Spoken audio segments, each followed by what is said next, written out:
जय श्री कृष्णा मित्रों, आपका स्वागत है आपके अपने YouTube चैनल व्रत कथा प्रभास में।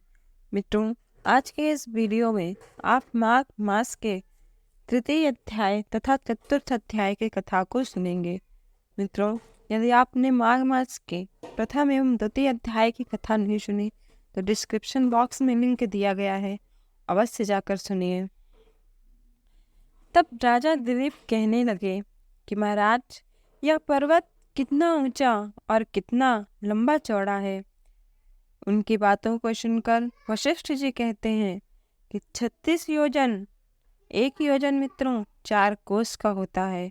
इस प्रकार 36 योजन ऊंचा, ऊपर चोटी में 10 योजन चौड़ा और नीचे 16 योजन यह पर्वत चौड़ा है, जो हरी चंदन, आम, मदार, देवदार और अर्जुन के वृक्षों से सुशोभित है। दुर्भिक्ष से दुखी होकर इस पर्वत को फल और फूलों से परिपूर्ण देखकर भृगु ऋषि वहीं रहने लगे और यहाँ पर कंदराओं, वनों और उपवनों में बहुत दिनों तक तपस्या में रत रहे। इस प्रकार जब भृगु ऋषि वहाँ पर अपने आश्रम में रह रहे थे, तभी एक दिन विद्याधर अपनी पत्नी सहित वहाँ आया। विद्याधर अत्यंत दुखी थे। उन्होंने भृगु ऋषि को प्रणाम किया और ऋषि ने उन्हें बड़े मीठे स्वर में उनसे कहा कि हे विद्याधर, तुम बड़े दुखी दिखाई देते हो, इसका क्या कारण है। तब विद्याधर कहते हैं कि हे महाराज, पुण्य के फल को पाकर, स्वर्ग पाकर तथा देवतुल्य शरीर पाकर भी मेरा मुख व्याघ्र जैसा है। मेरे दुख और अशांति का यही कारण है। न जाने किस पाप का फल है। मेरे चित्त की व्याकुलता का दूसरा कारण भी सुनिए। हे ऋषिवर, मेरी पत्नी अत्यंत रूपवती, मृदु भाषणी और नाचने और गाने में अति प्रवीण, शुद्ध एवं शांत चित्त वाली, 7 सुरों वाली, बीड़ा बजाने वाली, उसके स्वर के गान से नारद जी को उसने प्रसन्न किया। नाना स्वरों के नाद तथा अनेक प्रकार के नाच से उसने भगवान शिव को प्रसन्न किया। शील, उदारता, रूप तथा सुंदरता में स्वर्ग की कोई अप्सरा भी इसके जैसी नहीं है। कहाँ ऐसी चंद्रमुखी स्त्री और कहाँ मैं व्याघ्र मुख वाला, यही चिंता सदैव मेरे हृदय को जलाती है। विद्याधर के ऐसे वचन सुनकर तीनों लोकों के ज्ञाता, भूत, भविष्य और वर्तमान को जानने वाले तथा दिव्य दृष्टि वाले महर्षि भृगु कहते हैं कि हे विद्याधर, कर्म के विचित्र फलों को प्राप्त होकर ज्ञानी पुरुष भी मोक्ष को प्राप्त हो जाते हैं। मक्खी के पैर जितना विष भी प्राण लेने वाला हो जाता है। छोटे छोटे पापों का फल भी अत्यंत दुखदायी हो जाता है।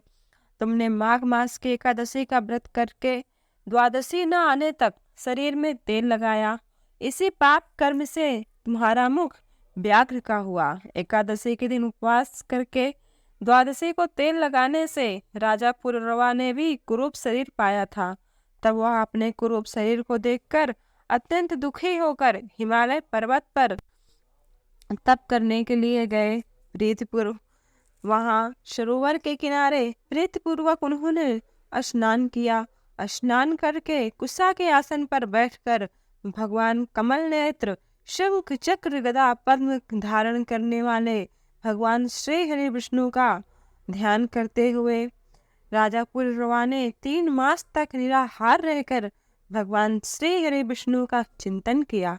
इस प्रकार 7 जन्मों में प्रसन्न होने वाले भगवान राजा के 3 महीने के तप से ही प्रसन्न हो गए और माघ मास के शुक्ल पक्ष की एकादशी को प्रसन्न होकर भगवान ने अपने शंख के जल से राजा को पवित्र किया। भगवान ने उसके तेल लगाने की बात याद दिलाकर सुंदर देवताओं का स्वरूप उनको प्रदान किया, जिसको देखकर उर्वशी भी उनको चाहने लगी और उर्वशी राजा पुररवा के साथ रहने लगी और राजा कृतकृत्य होकर अपने पुरी को चले गए। महर्षि भृगु कहते हैं कि हे विद्याधर, इसलिए तुम दुखी होते हो। यदि तुम अपना यह राक्षसी रूप छोड़ना चाहते हो तो मेरा कहना मानो।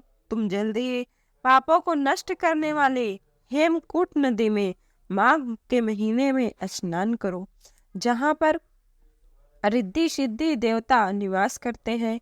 अब मैं आपको माघ मास की विधि बतलाता हूँ। तुम्हारे भाग्य से माघ मास आज से 5वें दिन से ही आने वाला है। पौष शुक्ल एकादशी से इस व्रत को आरंभ करो। भूमि पर सोना, जितेंद्रिय रहकर दिन में 3 समय स्नान करके महीना भर निराहार रहो। सब भोगों को त्याग कर तीनों समय भगवान विष्णु का पूजन करो।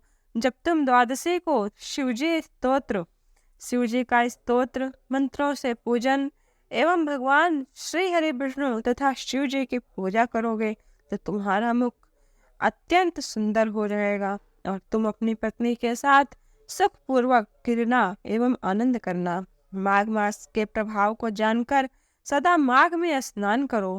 पाप, दरिद्रता तथा संकट से बचने के लिए मनुष्य को सदा यत्न पूर्वक माघ के महीने में स्नान करना चाहिए। स्नान करने वाला इस लोक तथा परलोक में सुखी होता है। महर्षि वशिष्ठ जी कहते हैं कि हे दिलीप, भृगु जी के वैसे वचन सुनकर वह विद्याधर अपने स्त्री सहित उसी स्थान पर पर्वत के झरने में माघ का स्नान तथा संपूर्ण नियम का पालन करता है। उसके प्रभाव से उसका मुख देव के जैसा हो गया और वह मणिगिर पर्वत पर आनंद से रहने लगा। भृगु जी भी नियम की समाप्ति पर शिष्यों के सहित ईवा नदी के तट पर आ गए। तो मित्रों, इस प्रकार माघ मास के तृतीय अध्याय की कथा संपूर्ण हुई। एक बार प्रेम से बोलिए विष्णु भगवान की जय। अब हम माघ मास के चौथे अध्याय की कथा सुनते हैं। माघ महात्म की जय। श्री वशिष्ठ जी कहने लगे कि हे राजन, अब माघ मास के महात्म को कहता हूँ, जो कार्तवीर के पूछने पर दत्तात्रेय ने कहा था। जिस समय साक्षात विष्णु के रूप में श्री दत्तात्रेय सत्य पर्वत पर रहते थे, तब महिष्मति के राजा सहस्त्रार्जुन ने उनसे पूछा कि हे योगियों में श्रेष्ठ दत्ताजी, मैंने सब धर्म सुने, अब आप कृपा करके मुझे माघ मास का महात्म कहिए। तब दत्ताजी बोले, हे नारद जी, ब्रह्मा जी ने कहा था वही माघ महात्म मैं तुमसे कहता हूँ। इस कर्म भूमि भारत में जन्म लेकर जिसने माघ स्नान नहीं किया, उसका जन्म निष्फल है। भगवान की प्रसन्नता, पापों के नाश और स्वर्ग की प्राप्ति के लिए माघ स्नान अवश्य करना चाहिए। यदि वह दुष्ट अशुद्ध शरीर माघ स्नान के बिना ही रह जाए तो इसकी रक्षा करने से क्या लाभ। जल में बुलबुले के समान, मक्खी जैसे तुच्छ जंतुओं के समान यह शरीर माघ स्नान के बिना मरण के समान है। भगवान श्री हरि विष्णु का पूजन न करने वाला ब्राह्मण बिना दक्षिणा के श्राद्ध, ब्राह्मण रहित क्षेत्र और आचार रहित कुल, ये सब नाश के बराबर है। गर्व से धर्म का, क्रोध से तप का, गुरुजनों की सेवा न करने से स्त्री तथा ब्रह्मचारी, बिना जली अग्नि से हवन और बिना साक्षी के मुक्ति का नाश होता है।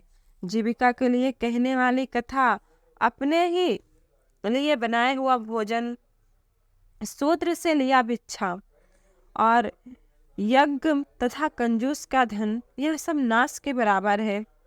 अर्थात जो मनुष्य शूद्र से लेकर यज्ञ करता है और कंजूस के धन से यज्ञ करता है, तो ये सब नाश का कारण होते हैं। इसलिए कभी किसी कंजूस व्यक्ति से, अर्थात जिसका मन न हो दान देने का, उससे जबरदस्ती दान नहीं लेना चाहिए। और यहाँ पर महर्षि वशिष्ठ कहते हैं कि संसार में मनुष्य को जीविका के लिए व्रत, संदेह युक्त मंत्र का जप, अर्थात आपका मन पूजा में नहीं लग रहा है, आपको ये लग रहा है कि ये मंत्र का जाप मैं करूँगा तो पता नहीं मेरा कल्याण हो कि नहीं हो। अगर आपके मन में ऐसा संदेह है तो नहीं करना, करिए। और व्यग्रचित होकर जप करना, वेद न जानने वाले को दान देना, संसार में नास्तिक मत ग्रहण करना, श्रद्धा बिना धार्मिक किया, यह सब व्यर्थ है। और जिस तरह दरिद्र का जीना व्यर्थ है, उसी तरह माघ स्नान के बिना मनुष्य का जीना व्यर्थ है। ब्रह्मघाती, सोना चुराने वाला, मदिरा पीने वाला, गुरु पत्नी गामी, इन चारों की संगति करने वाला माघ स्नान में पवित्र होता है। जल कहता है कि सूर्योदय से पहले जो मुझमें स्नान करते हैं, मैं उसके बड़े से बड़े पापों को नष्ट करता हूँ। महापातक भी स्नान करने से भस्म हो जाते हैं। माघ मास के स्नान का जब समय आ जाता है तो सब पाप अपने नाश के भय से कांप जाते हैं। जैसे मेघों से मुक्त होकर चंद्रमा प्रकाश करता है, वैसे ही श्रेष्ठ मनुष्य माघ मास में स्नान करके प्रकाशमान हो जाता है। काया वाचा मनसा किसी भी द्वारा किया गया पाप, छोटा हो या बड़ा हो, नया हो अथवा पुराना हो, सभी पाप नष्ट हो जाते हैं। आलस्य में बिना जाने जो पाप किए हो वह भी नाश को प्राप्त होते हैं। इस तरह जन्म जन्मांतर के अभ्यास से आध्यात्मिक ज्ञान की प्राप्ति होती है। उसी तरह जन्म जन्मांतर के अभ्यास से ही माघ स्नान में मनुष्य की रुचि होती है। यह पवित्रों को पवित्र करने वाला बड़ा तप और संसार रूपी कीचड़ को धोने की अत्यंत पवित्र वस्तु है। हे राजन, जो मनवांछित फल देने वाला माघ स्नान नहीं करते, वह सूर्य चंद्र के समान भोगों को कैसे भोग सकते हैं। तो मित्रों, एक बार प्रेम से बोलिए माघ महात्म की जय। भगवान श्री हरि विष्णु की जय। लक्ष्मी मैया की जय। मित्रों, यदि आपको ये वीडियो मेरा अच्छा लगा हो तो वीडियो को एक लाइक अवश्य करिए और ऐसी और कथाओं के लिए आप मेरे चैनल को सब्सक्राइब करिए। जय श्री कृष्ण।